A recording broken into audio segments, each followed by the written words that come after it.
একটা প্রচলিত কথা আছে, সবাই হয়তো জানে, don't rush, right thing will happen in right time. কিন্তু সবার পক্ষে যে রাশ না করে ধীরে সুস্থে রাইট টাইম এর জন্য ওয়েট করা, আমার মতো মানে কিছু মানুষ আছে, তাদের জন্য হয়তো পসিবল নয়। তোমরা যারা জানো তারা তো জানো,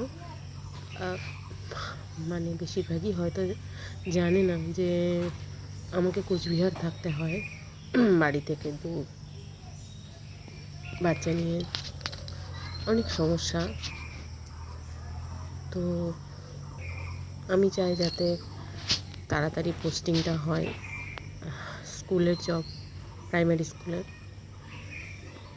তো সব মিলিয়ে আছি।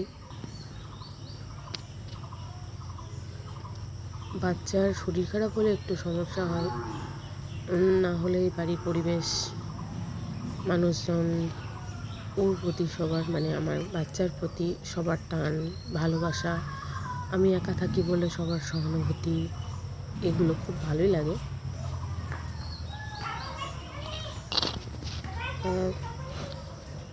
একা থাকতে থাকতে অনেকটা সময় থাকে, তো ভাবলাম একটু নিজের দৈনন্দিন কাজকর্ম, যেটাকে ঠিক ভ্লগ বলা যায় না, কখনো কখনো কোনো দিন যদি কাজের সময় ফাঁক পাই তাহলে সেগুলো আপলোড দেওয়ার চেষ্টা করব, তাতে আমার সময়টাও কাটবে আর সব কিছু শেয়ার করে নেওয়া যাবে সবার সাথে।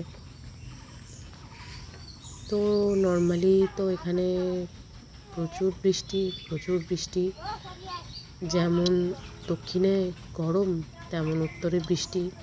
তো বাবা মাঝে মাঝে বলে যে ওইখান থেকে মেঘ পার্সেল করে পাঠিয়ে দিতে, তো পার্সেল করা গেলে তো ভালোই হতো, কেন কি এখানে বৃষ্টিতে বাচ্চাকে নিয়ে খুব সমস্যা, সকল সময় বৃষ্টি, জামা কাপড় কিচ্ছু রোদে দেওয়া যায় না, আর বাচ্চার জন্য তো জামা কাপড় অনেক বেশি ভেজা থাকে, মানে অনেক বেশি জামা কাপড় ভেজা থাকে।